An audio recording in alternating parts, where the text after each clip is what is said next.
गगन भैया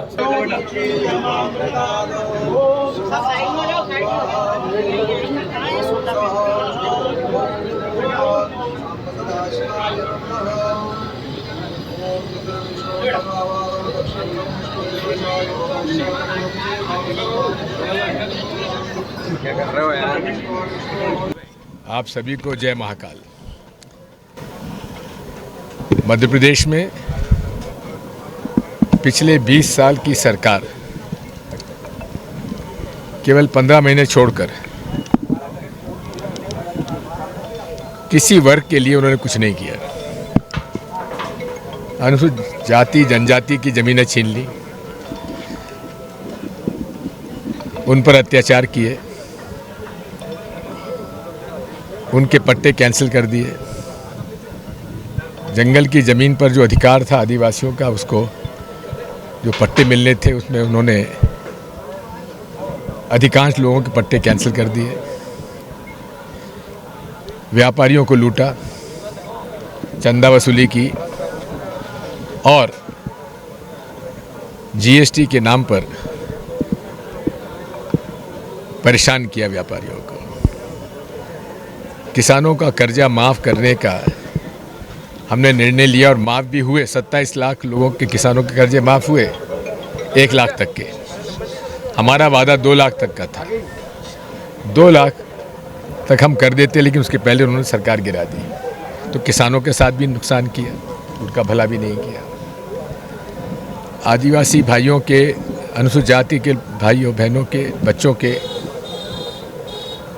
बैकलॉग खाली पड़ा हुआ है, वो नहीं भरा। 1.5 लाख नौकरियां उनको मिल सकती थी, नहीं भरी। जो उनको छात्रवृत्ति मिलती है, आज पिछले 3 साल से छात्रवृत्ति नहीं दी गई। पिछड़ा वर्गों को 27% आरक्षण का वो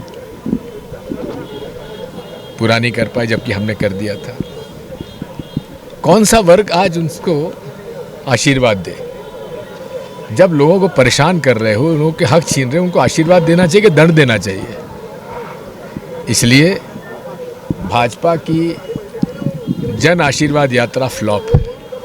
लोगों में गुस्सा है, लोग दंड देने के लिए बैठे हुए हैं। उनको काली कमाई का गुरूर है कि वह खरीद लेंगे। जो बिकने वाले से बिक गए, अब कोई बिकने वाला नहीं है। सर, 2 प्रश्न हमारे हैं कि एक तो ये कि कैलाश विजयवर्गीय जी कहते फिर रहे हैं कि उनका मूड नहीं था, लेकिन पार्टी ने टिकट दे दी। और दूसरा हाथ जोड़ना पड़ेगा। और दूसरा प्रश्न मेरा ये है कि बीजेपी ने सोशल मीडिया पे कैंपेनिंग शुरू की है, एमपी के मन में मोदी, तो क्या एमपी के मन से मामा खत्म हो गए? दोनों सवाल का जवाब दे दीजिए। ये घबराहट का प्रमाण है, एक सूचक है कि मोदी जी घबराए हुए हैं, अमित शाह जी घबराए हुए हैं। और मैंने आज, मुझे कुछ लोगों ने फ़ोन किया कि वो प्रयोग जो गुजरात में किया था कि सारे मिनिस्टर सबके टिकट काट दिए, वो यहाँ भी प्रयोग हो सकता है। इसका मतलब ये होगा कि मुख्यमंत्री से लेकर जितने मंत्री हैं सबके टिकट भी कट सकते हैं भाजपा के। लेकिन क्या होता, हमें कोई फ़र्क नहीं पड़ता। जनता मन बना चुकी है, कांग्रेस के पक्ष में लहर है। कितना ही वो लोग कर लें, अब लाडली बहना, अरे 19-19.5 साल बाद आपको बहना याद आ रही है, लाडली बहना। तब तो क्या करते रहे? लाडली बहना के पतियों के, बच्चों के, वो जब बिजली के बिल की वसूली ने लोगों की कुड़की की, तब मामा जी को अपनी भांजियों पर दया नहीं आई, अपनी बहनों के जीजा जी पर दया नहीं आई, उनको जेल भेज दिया। ये फर्जी जो है ना, मैं तुम्हारा मामा, मैं तुम्हारा भैया, ये सब नाटक नौटंकी है। इन्होंने न भाई की मदद की, न बहना की मदद की। सर, कैलाश जी कह रहे हैं सर कि मुझे लोगों के सामने हाथ जोड़ना पड़ेंगे, मेरा टिकट जबरन किया है बीजेपी ने, क्या कहना है सर? मना कर दें, ये तो मोदी जी निर्णय करेंगे कि मैं करूंगा। आपका क्या विचार है? मेरा कोई विचार मेरा तो विचार उस दिन खत्म हो गया जिस दिन वो भाजपा में चले गए। सर वो उनके लड़ने से कहीं ना कहीं जो कांग्रेस को कोई फर्क पड़ने वाला है कि उधर जो ग्वालियर सीट है उधर? कोई फर्क नहीं पड़ने वाला।